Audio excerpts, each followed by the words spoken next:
EarnIT India is an autonomous scientific institution under aegis of DAITI, Ministry of Communications and IT, Government of India, having nationwide terrestrial and satellite network, providing internet and intranet services as part of its ISP operations, running on dual stack.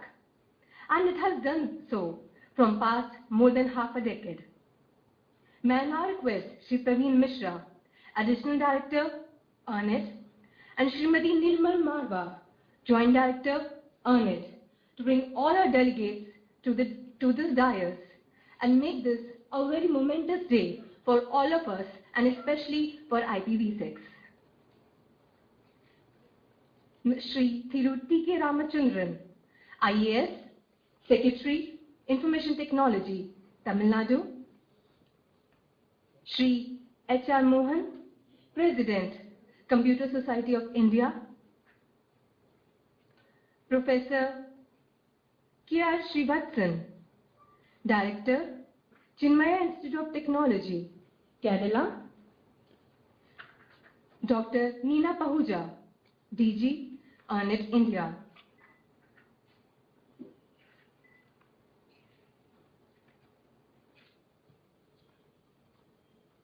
We are very privileged to have Professor S.V. Raghavan amongst us to grace this occasion through VC. We would now like to express our gratitude to our esteemed guests, and what better way than with flowers? Flowers in which we can feel the Mother Earth bestowing her love and blessings on us.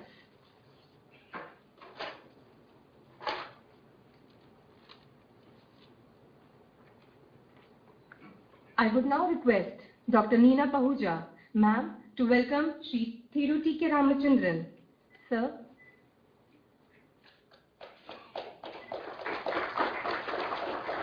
Shri Praveen Mishra, to welcome Shri H.R. Mohan. Srimati Nirmal ma'am, to welcome Professor K.R. Srivatsan.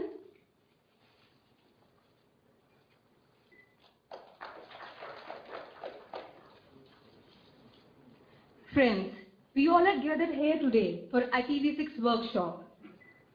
IPv6 is the successor of IPv4 that offers trillions and trillions and trillions of IP addresses, so much so that we can even assign our coffee maker its own very own global address.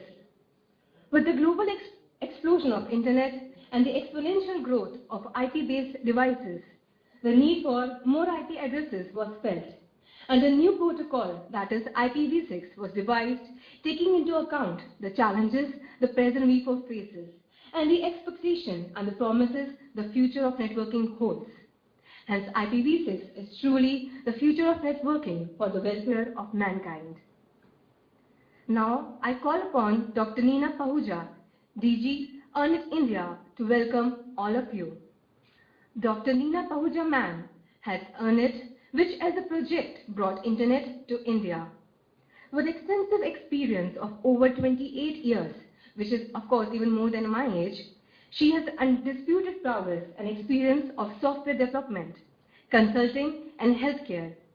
She, as a CIO of MEX Healthcare Group, has actively supported landscape of electronic health records, mobility and big data in healthcare, and worked on large number of ERP and supply chains. Now I call upon DG ma'am.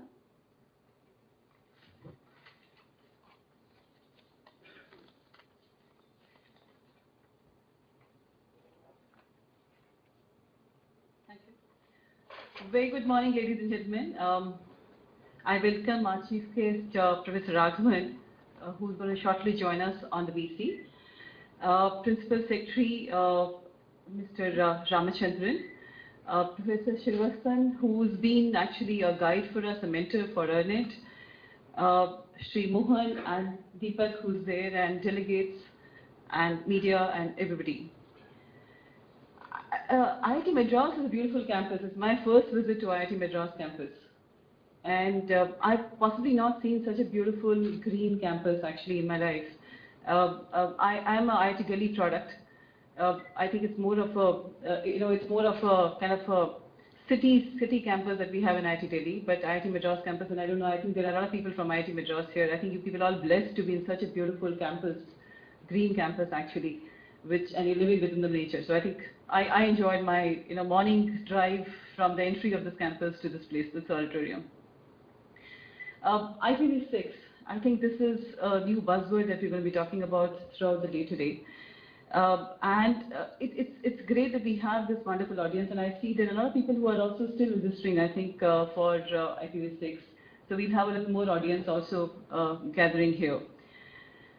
Why IPv6? Today, all of us know about internet, and which started almost 25 years back. I remember when I went back to do my PhD at IIT Delhi, internet had just begun, and that's when I started working in EarNet Labs. And I don't know whether some of you actually got associated with EarNet Labs earlier. EarNet is the one who actually started the concept of internet in IITs, and it went on to all the institutes and so on and so forth. So 25 years back, when we used to work on internet, it was a very simple internet that we had. I actually used to do telnet, to wherever I wanted to do FTP, etc. So there were very few things that I could do at that time. And while some of us, and I'm sure there are some people who've done their PhDs, and there were times I used to log in from home and log into the IIT computers and also do telnet and do whatever transformation had to be done to my reports and papers and present them. But that was the early stage of internet. But certainly it had changed by the time I think I went there also, which is a couple of years back. Unlike people who did PhD before, 10 years before I did, people used to survive in the libraries to get the research papers. But when I went on to do PhD, half of my papers, at least the literature survey, was done on the internet at that time also. So I could actually go down to the libraries of, some of the libraries or the papers of the computer science departments of various universities globally and download the papers. So I had access to the latest research which was happening at that time also, which is almost 15, 18 years back. And now, of course, it's changed. So from 18 years, 25 years to 18 years to, I think, what we're trying to do, most of us don't even go to the library to get the latest research papers actually. Everything is available on the internet. We are able to get it, and we also have social media papers, etc., which have come in. All of us use Facebook, LinkedIn, Twitter, etc., to be able to be connected to people. So this is the wave of internet too, which has already begun now. But what is the world going on to, and why are we talking IPv6? The world is moving towards a wave of IPv6 and Internet 3 is what I call it, where anything to anything is going to be connected. You're going to have not only yourself connected with another computer, you may have something like an ECG device on a moving ambulance connected to a remote center, and so on and so forth. So people are going to be connected. So it's a new network which is coming in, which is network of anything to anything. Like Prerna just mentioned, even a coffee maker may have an address, which means before you reach home and you want your water to be boiled in your coffee maker, you might be able to do it remotely from your mobile. Look, do that. Or you want to start your microwave or a rice maker, while you start for your house from office, you might be actually able to start the rice maker and have the hot rice by the time you reach your house. We've all heard about cars getting controlled. There's a lot of work happening globally on remote car controls, etc., which is a reality which has started happening. I hope you people realize that why am I talking about this, which is going to happen in this particular workshop, because all these cars and the coffee makers and the ECG devices, everything needs a unique address to be controlled like that. Today, why we are not able to do that in a big way is because most of these devices don't have a unique address, which is what we're looking for. And that's why we're here. So what do we need to do? We need to move towards this new wave of IPv6. So what is IPv6 giving us? It's giving us actually a borderless cyberspace. With IPv4 also we were doing it, but it's going to grow a little more. I don't know how many of you were associated with the Y2K wave. Any hands? So there are some people I see who were associated with the Y2K. I was personally associated in the Y2K wave also, and I saw companies actually doubling up their revenues during the during the Y2K wave. What was the Y2K wave? We had to move on to the, the 4-digit format of the Y2K, of the year when this Y2K wave came in. There was so much of work done, all programs had to be modified, everything had to be modified. Personally, I feel IPv6 is going to be a bigger wave than that. Because when Y2K wave came, which is 1999, 98, 99, 2000, there was computerization, but there was not so much of computerization. The computerization which has happened today is enormous. So personally, I feel that, almost every office, every education department, every school would possibly go through this transformation of moving towards IPv6 over a period of time. And that's why we're having these workshops, so that we start educating everyone on how big it is, what are the steps that need to be done on moving towards IPv6. And really propagate the message.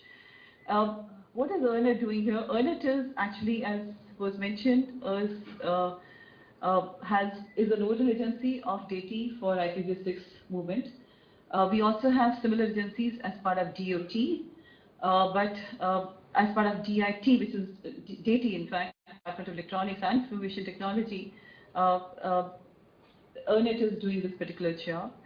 And as part of this, we also plan to conduct a lot of courses in IPv6 and also have certification courses, what we are planning as the next stage, so that we have capacity building for IPv6 movement. We're going to have a full day session on IPv6. We have a lot of people here, and we're going to also have a hands on it.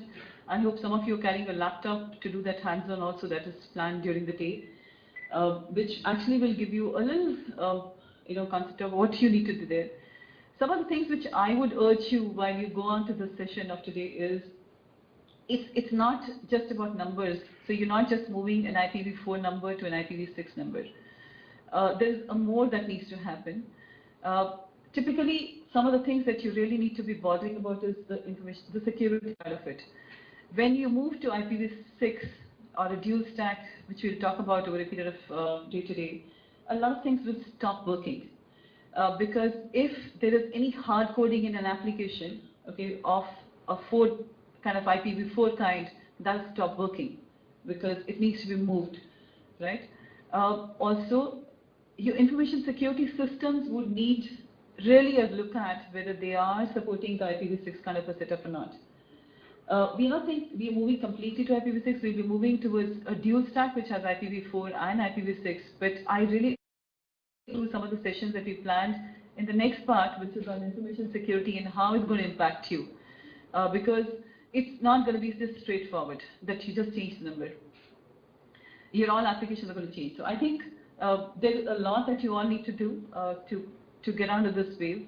I would also urge you to pass on this message and learnings that you have today with colleagues, so that more workshops can be done by whomsoever. But I think this message of moving to IPv6, what needs to be done to do that, has to be spread across, is what I'd urge you to do. So I thank you all for coming here. I wish you all have a wonderful day. If you people have any questions post today's session, you're most welcome to reach out to EarNet, any one of my team members or us, for any further queries. We also are planning to start a large number of projects in terms of assessment of IPv6 and also some projects on even transformations of IPv6. So there's panel work happening. First on education, which is the kind of workshop that we're doing today, capacity building in terms of programs where we'll do training, assessment of state network, where we'll do the assessment, transformation of the network. So there's panel work happening in all areas. If you have any questions, any queries, you can always reach out to EarNet. Thank you so much for being here. Thank you.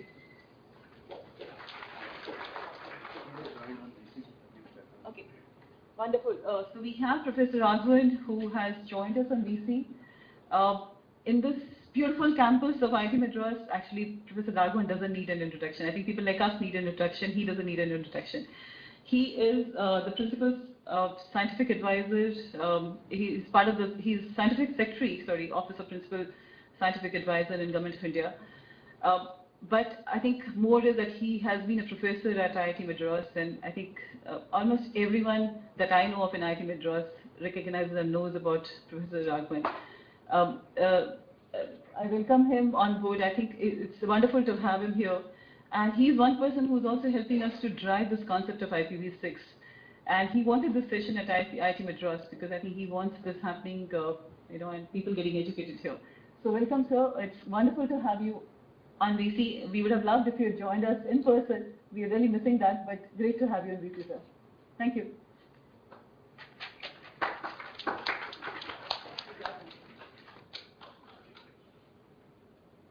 Thank you, ma'am, for your kind words. May I now request Sri Praveen Mishra, Additional Director, ARNET, to escort the distinguished dignitaries on the dais to kindly light the ceremonial lamp to formally inaugurate the session.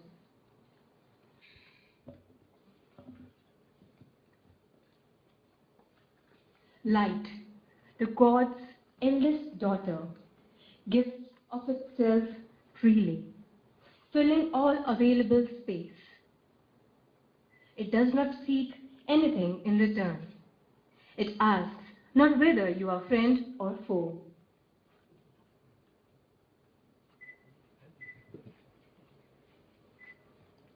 It gives of itself and is not thereby diminished.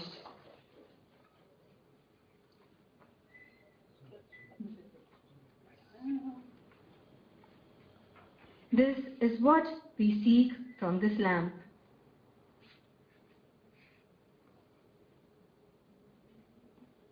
Lighting the dark areas of this world with pristine selflessness.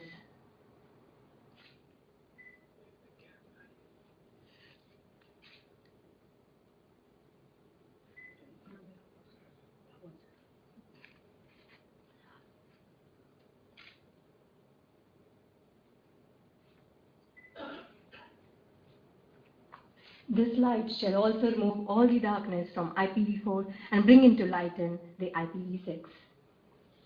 Thank you all. Now let us embark upon the path of IPv6. Shri H.R. Mohan, President, CISI, has held various positions such as MC Member, Treasurer, Secretary, Vice Chairman and Chairman at the CSI Chennai chapter.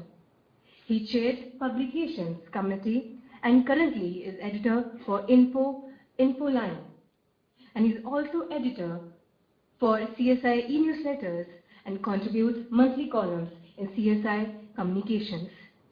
May I now request Shri Mohan, President CSI, to kindly deliver his note on address Impact of IPv6 in Networks in India.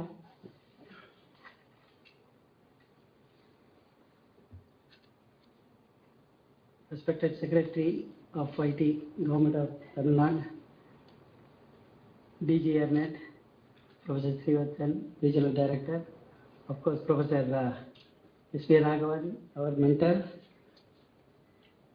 Ladies and gentlemen, very good morning.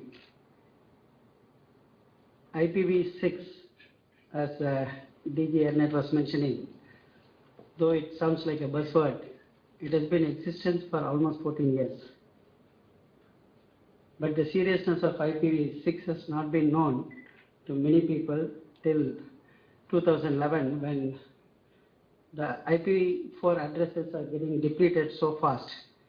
The internet boom has been extremely fast during the .com years, and also the personal devices started coming in large number.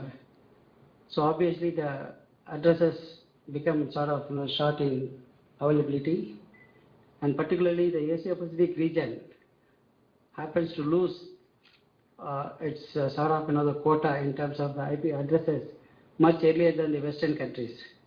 So that has really put us, the countries like India and the Asia Pacific region, in a very tight spot. So ultimately, it is sort of pressurizing us to move it for IPv6, the migration from IPv4 to IPv6, which happens to be a 128-bit addressing pattern, which provides close to something like 340 trillion addresses.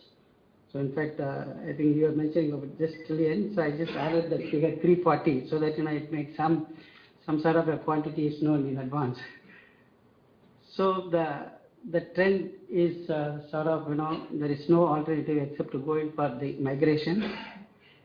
And incidentally, the coexistence of IPv4 and IPv6, there is a one which I can say that, it is creating some amount of lethargy in our attitude. So people, once you have alternatives, the tendency is to go through the alternative path and take certain things, granted. So in fact, that is one of the reasons why the penetration of IPv6 in our country is little low. And added to that, while government initiatives have been extremely very good, like both DIT and DOT, they have set up their own agencies to take care of the migration from IPv4 to IPv6. So there has been awareness created, and government agencies, particularly the large telecom operators, they are going little slow in this aspect, and which, as per the compliance requirement, they are supposed to be completing by this middle of this year, though it is not likely to happen. I think there will be always, the extensions are always there. So I think this is the status in which the IPv6 migration is happening.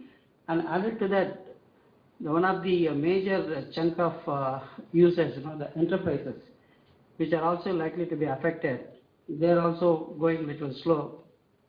The reason being the cost aspects. And also there is a issue like awareness. Awareness is not very much there, and to sort of, the bridge that gap, ERNET has come forward, and there are a few more agencies also conducting programs in the IPv6 area. The IPv6 forum in India is also very active in terms of disseminating the knowledge, and APNIC has also conducted few programs. Last year we had a program with APNIC. There has been some hands-on about the IPv6 migration, and it is happening in small pockets, and CSA in a large way is sort of, come forward. CSA happens to be the largest IT association in the country with 120,000 members, and of which close to about 80,000 are from the education sector students, and they are the pillars of the IT force of coming years. And as DG was mentioning, that the capacity building is one of the most important things, and CSA has taken some initiative in terms of imparting the IPv6 training and also some certification. So we have recently, about 2 months back, we started the IPv6 certification program, so that they will get certified, and sort of, their services could be used globally.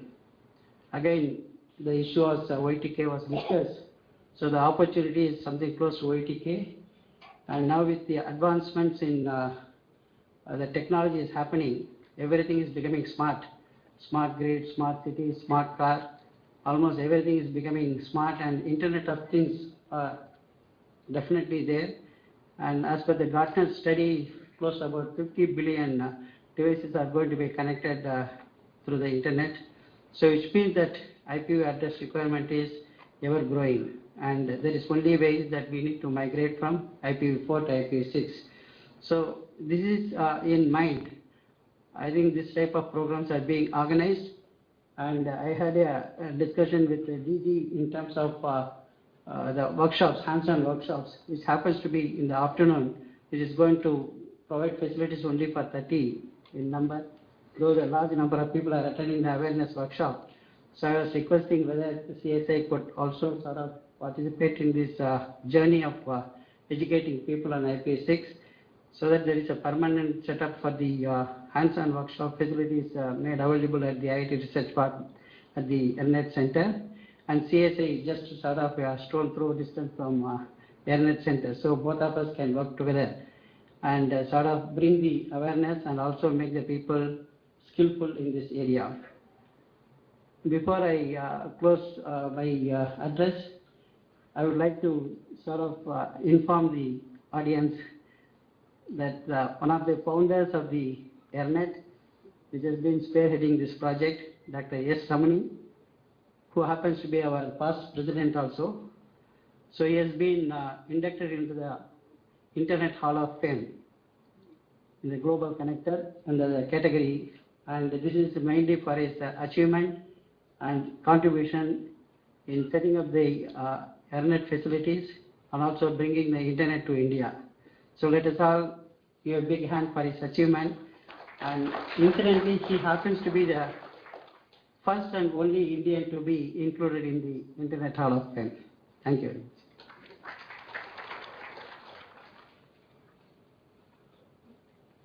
Thank you, sir, for your kind words.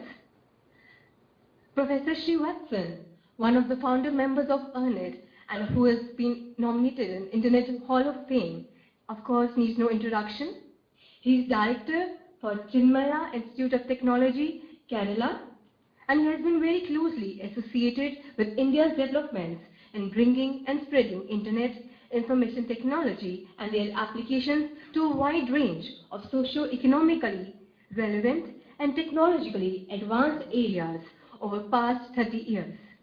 He is championing the link of educational institutions within the development needs through community knowledge enterprises in sectors like health, education, agriculture, rural development, and tourism and culture in each and every region.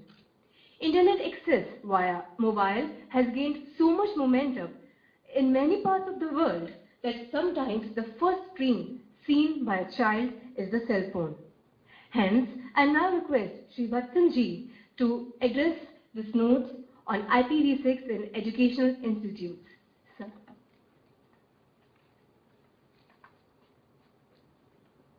Hari Om. Okay. Well, actually, I have a presentation and I requested Praveen ji to give me a slot after in the post-T session because to get a figurative feeling is far better. IPv6 is not just one of increasing the address space or something. It's a wholly different enhanced architecture, and basically because historically IPv4, which was introduced through the TCP/IP, which was whose inventors were Vinton Cerf and Bob Kahn. In fact, Vinton Cerf was the guide of EarNet also in its formative years, and he used to tell us one thing: to do networking, you have to do everything else except networking. And likewise, I believe if you have to succeed in IPv6, you may have to do everything else than merely discussing the protocol and the mechanical aspect of it. Where it changes the paradigms of computing, and modern computing is no longer programming the systems only. We have a three-way architecture which is partly in the cloud, partly in an institution, and partly in your hands, palm tops and mobile and all. And the three have to work cohesively. And this cohesive behavior of services calls for a wholly new, much more than services-oriented architecture as we traditionally call, and how we envision such kind of killer applications which can really leverage this IPv6 with such kind of services-oriented architecture is a real challenge we have to face. And since I'm going to speak a little later, I want to listen more time and listen to the others on the days now. I would like to pause at this stage and come with my presentation later. But one thing is very clear: the best chance for education institution to spearhead the network again after the EarNet days has come through IPv6, and let us not lose an opportunity. There's a huge amount of things to be built. Education institutions should now start understanding how to collect data in an authenticated manner, how to manage big data and then manage services, etc. And there is tremendous opportunity thanks to this kind of modern networking between industry and academia to work together, as well as government. E-governance can change the way we think and implement today in a class. Even today, mentally we are still client-server oriented, even though we are not talking about SOA. How to overcome that mental handicap? For example, government thinks it is separate from governance, whereas governance is all about people. How do we bridge this kind of thing? I think IPv6 can introduce potentially new, community-oriented networks through its VPN and other things. And such community-driven networks will convert government to governance, which is what some of our politicians are currently talking. Okay, thanks, and let me listen, and I'll come back to you a little later after tea.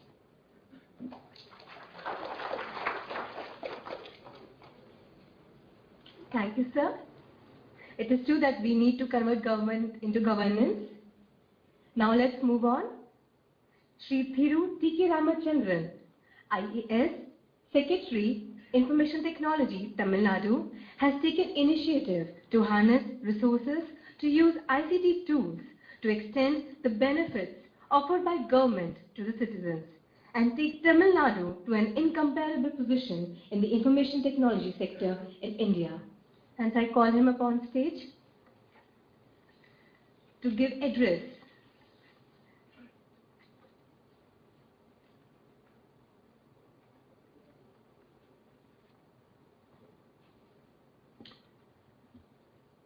Good morning, everybody.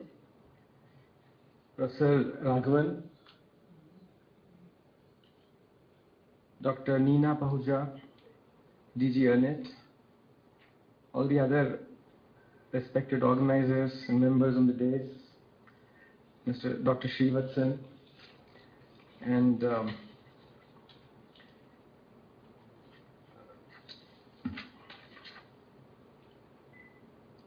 Dr. Shri Mohan, and all the distinguished members in the audience. It's a great pleasure to be part of this workshop on IPv6, roadshow and workshop on IPv6. And I was very glad to see that Professor Raghavan is spearheading this along with the ERNET, and Dr. Ahuja spoke to me some days back and said I should be part of this, and Dr. Raghavan had requested that my name also be included. So I'm thankful to you for having given me this opportunity to address you. Professor Raghavan, of course, is the Bhishma Pitamaha of networks in this country, I would say that. Because even when we were students, and we were MTech students, and I almost became a research associate in Chennai before I decided to go to IIT Delhi. And I met him at that time, that was in the late 80s, 90s, early 90s. So, and of course, before I decided to join the IAS. So it's always a pleasure to come back to IIT, and I'm thankful to Dr. Raghavan for having facilitated this. I got stuck in a traffic jam outside IIT, and I then realized that it continues to be difficult to get into IIT in more ways than one, right? So on that light note, let's start off on this IPv6 business. Like Dr. Neena Pahuja put it very beautifully, the world is going to change once we get IPv6 into place. The world is already changing because of computers, because of technology, because of internet. In fact, there is not a single individual, I think, in this room who would not be connected to some network at some time in the day. And the way things are going, I think all of us will have not less than a few connections individually. And if you add all the other connections that Mr. Mohan and Dr. Srivatsan talked about, I think Internet of Things, I mean, all these things are now in the air. So there's so much more connectivity that is going to happen. So we are going to move from 32-bit to 128-bit. And so I always tell people that it's like 2 raised to 32 versus 2 raised to 128. But of course, like Dr. Srivatsan said, it's not a question of just addresses. It's much more than that. So from a billion to a billion, or like you said, trillion, whatever. The numbers are huge. So you need to be able to manage the entire network. So it's about bandwidth, it's about organizing the information. So IPv6 is maybe the next generation technology that's going to happen. And how do we need to prepare ourselves for this new wave, like they said, like the Y2K wave? This is a new wave, and how do we need to prepare ourselves for this? We have had several rounds of training within the state government. Of course, in this context, you must also recall that you have social media, you have analytics, you have big data, you have cloud computing. I don't know, in networks, when we were students, we were talking about huge mainframe computers, and we had several terminals, and I remember we used to go and work on the terminals and then go to a centralized place where we would get the printouts. And then we said, no, now let's go to PCs. So once the PCs came into being, then we went to PCs and we said, okay, we'll do PCs. And then someone said, okay, let's put all the pieces into a network and so that we can have distributed computing. We said, okay. Then now they are saying, let's go from distributed computing back to web server model, where you will have a client server model, and then you will use the server will have everything and you will use clients to access it. Okay. Then they said, okay, now let's go to a cloud model in which everything is in the cloud and you will access it. And now I'm told that open web technologies where people are saying, no, let's not have cloud, let's go back to open web technologies where you will have the clients, have some of the software loaded there, and then you don't have to be so dependent on servers. So this, since of course Dr. Srivatsan is here, so this trend from distributing to centralization, I think you just don't see it only in politics. You don't see it only in dynasties or, administration. You see it, I think, everywhere in technology as well. So you're going from centralized to decentralized, back to centralized, so I don't know where it's going to stop. So I think it's an interesting thing, because I was having a discussion with the NIC people a few days back, and they were saying, sir, all this cloud things all now going out of vogue, going out of fashion. I don't know if they were speaking the next generation language, but they were saying it's all going. Why is it? Why? Because we have now open web technologies where everything we will not go back to the server again and again. And maybe people like Professor Raghavan can throw some light on this. So these are things that are happening. But what I'm saying is, in this context of the huge networking that we require, huge bandwidth that we require, huge server capacities, huge storage capacities, and huge distributed networks all over the world, and we are talking to people across the globe half the time.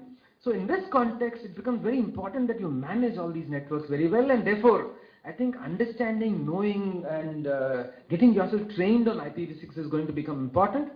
I'm told a lot of people in this audience are from government departments.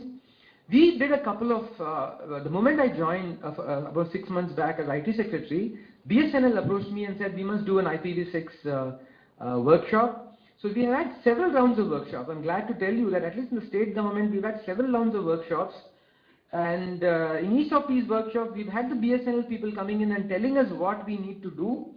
But then it's one thing to know what is needed to be done, it's another thing to do it actually. You know, we are in India. So we need to have milestones, we need to have projects, programs in place, we need to have funding, we need to have, but the first thing to do is to have training in place, because people must realize what this is all about. And like again I said, it's not just a question of addresses, it's a question of, it's a whole ecosystem. What kind of procurement happens? Is Tamil computing IPv6 compliant? We need to look at that. Is the Unicode, when you do Unicode, what repercussions does it have? What implications does it have? So a whole lot of technologies, systems, ecosystems, a whole lot of new approaches to this entire business might have to be evolved. And all this is already happening. Manufacturing will have to be told that you have to make it IPv6. Procurement and government. So we don't want a situation where you suddenly wake up one day and say, oh, I still have a 486 computer. What happened to the world? And I'm telling you, there are still people who use 486 computers for various purposes, of course. So how to build all this, bring all this into one common platform, I think is what the organizers are attempting.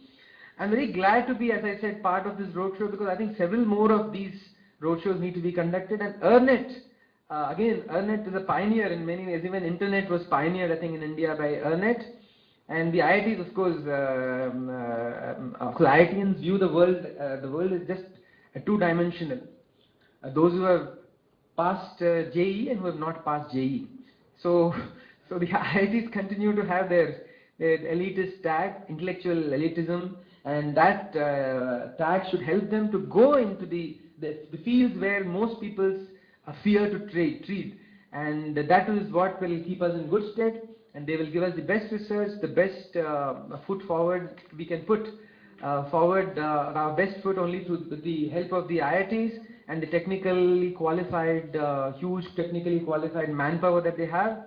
And so I request all the representatives from different government institutions here to embrace IPv6 and to look at the enormous possibilities that it has in various sectors of governance, like someone said e-governance, e-government, and so on. So if you look at everywhere, if you look at governments everywhere, we are finding increasing use of IT, as you are already aware.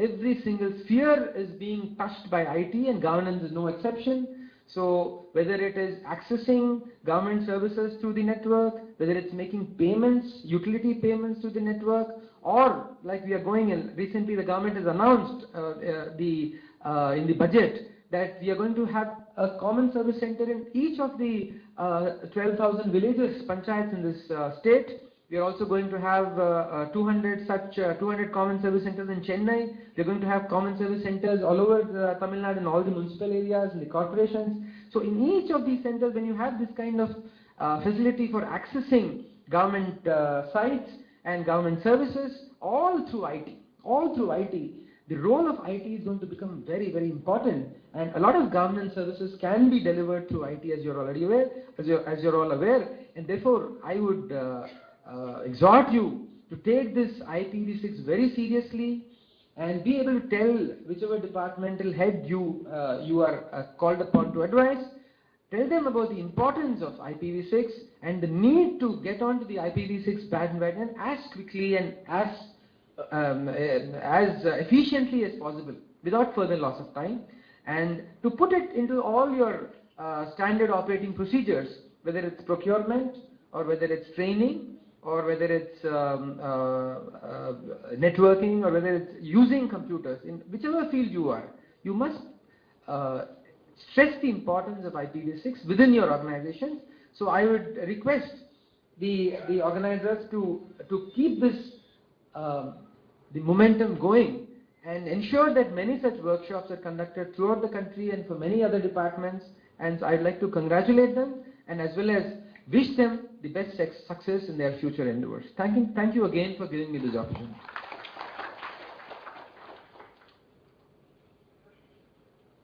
Thank you, sir. That was indeed very enthusiastic, and it was huge, wonderful ideas we had. Tamil Nadu is indeed where it is because of him only. Tamil Nadu is a frontrunner among the states in India in ICT-enabled governance by successfully implementing various e-governance programs of the state government and also the schemes under the NEGP. Thank you, sir.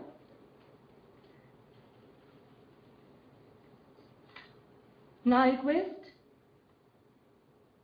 Professor S.V. Raghavanji to bless us all through VC. Professor S.V. Raghavanji needs no introduction. He is a distinguished person, talented professional and active researcher, having more than 3 decades of rich experience in the field of teaching, research and administration. He is currently serving as the Scientific Secretary in the Office of Principal Scientific Advisor to Government of India and is Professor in Department of Computer Science and Engineering in IIT Madras. Professor Raghavanji also chairs Technical Advisory Committee of NKN, NOFN and DTH. Sir, and I request you to address this August gathering and bless us all. Thank you. Good morning, everybody.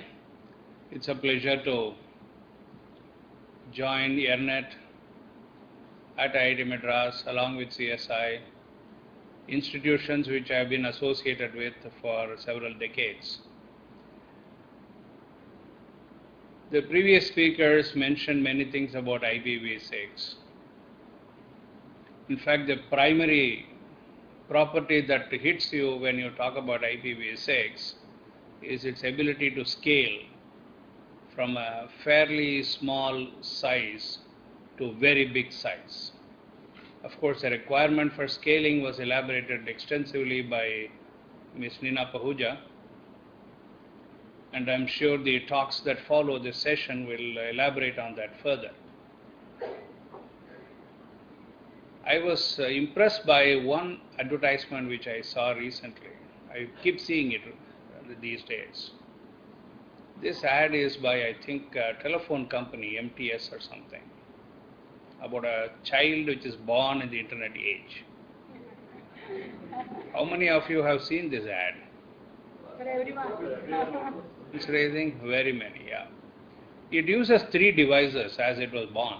As the iPad, a smartphone, and a smart PC which is sitting on the other side, knocked off by the doctor attending to the birth. And it starts off by looking at how to do things and gets into the world by looking at Google Maps. It tells you a story. The devices are going to be natural to human beings, which means you need to have some way of identifying these devices, because the entire ICT space works on the concept of being able to identify and being able to authenticate and provide services. And of course, the services themselves don't sit in one place. It becomes a ubiquitous availability. So this pervasive nature of presence of the user and the ubiquitous nature of the services and its accessibility provides lots of challenges. So when you want to get something done as human beings, so we have very little time in interaction. You ask something, you immediately want a response. You don't want to wait for a while for response. The latency, as it is called in networking. And the time available in human interaction is less than a second. You would like to see something happening. When you say, "What is your name?" you expect somebody to answer something. This time that is available, if a few milliseconds or hundreds of milliseconds, whatever, is taken by several people in networks. Those who run the telecom infrastructure, those who run the internet service provision, those who run the cloud services, those who have computer centers, those who write programs, everybody wants a piece of that cake. And the one who takes you from anywhere to anywhere, which is the IP layer, also wants a portion of it. What happened traditionally was, as things were becoming more and more complicated and spreading, the processing becomes excessive. So they wanted to compress it. One way to compress is to make standardization. You find an interesting shift from V4 to V6, other than scaling, is the regularity that is brought in the computation to understand how to process a packet. And if you look at communication, it is always half duplex and it is end-to-end. There is no communication which is, I can't have two conversations simultaneously. Both you and I cannot talk simultaneously. We talk, one of us talks and the other one listens and so on. There is an end-to-end control. So there is a natural shift of everything to end-to-end in IPv6. See, it is a more natural technology to human behavior and human requirement. So if you look at education, health, agriculture and so on, this natural mapping of technology to user behavior and user requirement space makes it all the more attractive. Of course, when you make it more closer to the user, the numbers increase by an enormous amount, which was illustrated by that ad I mentioned to you a little earlier. So two striking things, the scale of operation and the regularity in the computation makes it simpler to produce things, so that you take less amount of time to decide where to go. I'm sure talks will elaborate on MTU sizes, how the end-to-end spreads takes place, how this was decided, and from 92 how the deliberations have converged on something tangible in the RFCs and so on. It will be part of the deliberations during the day, I guess, and then some demos will take place. This is the most interesting part. If you have Internet of Things on one side and the natural user requirements and user behavior on the other side, and if you need a technology to link these two naturally, irrespective of where the person is, what is their literacy level, what is the gadget they are using and so on, you have a natural mapping in IPv6. That makes it very important and popular. The second thing is we are seeing a transformation that is taking place in usage of these large systems of late. The two, one is the integration of the what is called a referral chain in health. from public health center to tertiary care in a super specialty hospital. They don't have to walk through everything, but they can electronically interconnect and do some elaborate study across. With the person at the super specialty or without a person or a program on that side. So people are working on human simulator on one side and the diagnostic dome on the other side, which diagnostic dome you can imagine is a replacement for public health center. It's an automatic thing. So you walk in and walk out. A sick person walks out as a healthy person. You can imagine that. So from health, human simulator will tell you what are the pros and cons of doing something, and the diagnostic dome will help you to administer that thing. This involves huge amount of computation, huge amount of interplay of things, huge transfer of images, everything is huge about this. Now the transfers have to take place and synergy has to be brought in and solutions have to be brought out, and you still have to play with the same sub-second interaction time that you are left with. That's the kind of challenge that we see in the world today. The second one that is happening is in terms of education and its spread. You must have listened to many conversations, many talks about inclusive and gender-free access to things. Like Ramchandran was mentioning that getting into IIT is difficult. Getting lessons out of IIT is going to be very easy. It will go out through NCAN, it will go out through any network, it will go out through DTH, NOF and whatever, wherever you want. So making the society an educated society, well-informed society also requires that you have all these gadgets working for you. When technology works for you, maturity of a highest order is expected. Now IPv4 dot addresses, forgetting this domain names, too many technical terms are being talked about in computer-related conferences.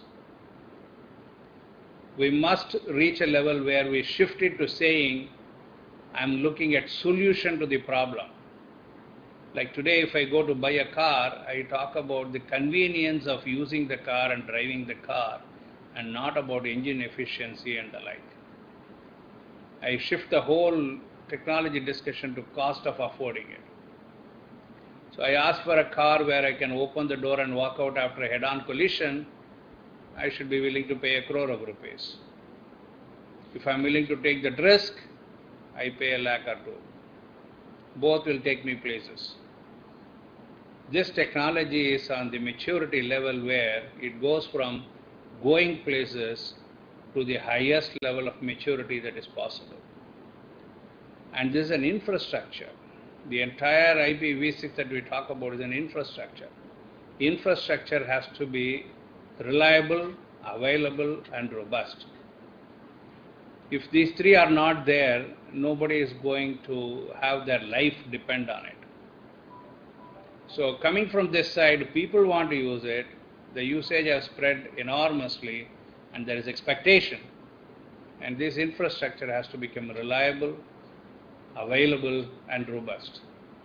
And IPv6 plays a central role in this by taking minimum amount of time to do what traditionally used to take several milliseconds. That's a paradigm change that is happening in IPv6. Less time, more reliability, more reachability, more comfort, more robustness, more availability are going to be the hallmark of deciding whether an ICT space that is created around you is acceptable to you or not. You will soon come away from saying, I am connected to provider X or Y. You will not know whom you are connected to. You will only say, I am using some service. You will not even know who is providing that service. And you are willing to pay for the service that helps you. That's what I'm saying. The user behavior, the user expectation, and the transformation that has already taken place in the human beings. We are watching it in a unitary service called mobile phone call. But that is going to become pervasive, involving all types of media and all walks of life and all sectors of economy that we go through day in and day out. I thought I'll bring this to your attention as the real reason why IPv6 requires awareness creation and a roadshow of the kind that EarNet is doing. Why is it so important, and why is it important for us to understand what tomorrow's world looks like? We are the baby that is born for the internet. Thank you.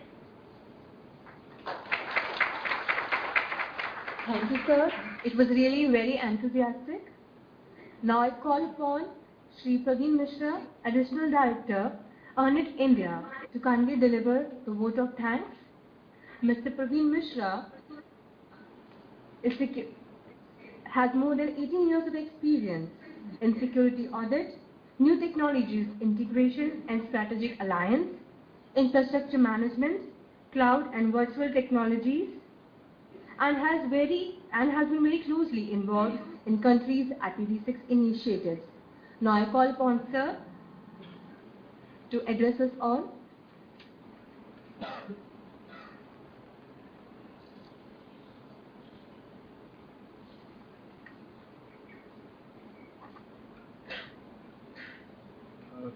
Good morning, everybody. Respected Professor Raghavan, Professor Srivatsan, Sri Ramachandran, Dr. Neena Pahuja, esteemed delegates, distinguished guests, members of the media, ladies and gentlemen. It's my privilege and honor to meet all of you here. And Professor Raghavan, I've been seeing many of your ideas and initiatives, reading those. So this particular event is more, I would say, unique in a way that two people, Professor Srivatsan and Professor Raghavan, who had been associated with EarNet right from its concept stage, present as part of this August gathering. So I thank all of you for having spared the time on this important IPv6 initiative that EarNet has launched. And gone are the days when it was a pleasant delight to see a username coming on your screen for connectivity due to the different initiatives with the vision of Professor Raghavan as part of the NKN, the NME ICT, and the NOFN, which is taking fiber to the villages. There has been a lot of technological improvements gone into bringing network and internet connectivity to almost every person and every nook and corner of the country. So all these schemes are actually due to the active vision of Professor Raghavan. But when you talk about all these networks and high-speed networks and all coming in play, the amount of devices that are going to be connected onto it for making a real use of these high-speed networks and the type of applications that are expected to be running on these to have the true Internet of Things that other speakers have also mentioned. The number of IP addresses that you would be needing would be very high. So probably that is where IPv4, which was supposed to be a very good protocol, a very good technology, and which has been the cause of the exponential rise of networking as well as internet, has come to a stage where the good things about IPv4 has somehow hampered the growth of networks due to its resource crunch, or you say the availability of IPv4. And that is where I think there is a need for people to be moving on to IPv6 so that the growth of the internet or the sustenance of the internet as well as for networking continues for the benefit of mankind, which probably internet promises or networking promises, and which we have seen as part of the e-governance initiatives on the governmental side or other technologies that we have seen Everyone uses mobile devices. Now those have converted into smartphones with a lot and lot of applications. There are a lot of sectors that network and IPv6 can cater to, which includes your health domain, education domain, like many of the speakers here said. And so to realize this dream of bringing these technologies and these applications to serving as this thing like a teleconsultancy or any of those things, I think that is where one needs to embrace IPv6. IPv6 is not only about the exhaustion of IPv4 addresses or the non-availability of IPv4 addresses. It's also about bringing in an era of new network or new network technology. If that would not have been the case, the US, which has abundance of IPv4 today, I think it is almost like 50% of the IPv4 addresses still remain with the US. And almost like half of them, they are not even being advertised on the internet, could sustain the network and the internet of US for the next decade or more. But you would be surprised to know that US is one of the largest user of IPv6 today. This is due to the fact that IPv6 brings in a new network technology, which probably one needs to be geared up in the form of capacity building, in the form of using it to get exposed to it, and should be ready with the challenges that the network of the future would be bringing up. And obviously, with every technology, there are challenges, and that is where EarNet has taken up the role of providing consultancy, project management, implementation, and of course with a focus on capacity building. In this workshop also, I think we have kept in mind that we should be able to provide hands-on training to expose people and bring in confidence into them to embrace IPv6.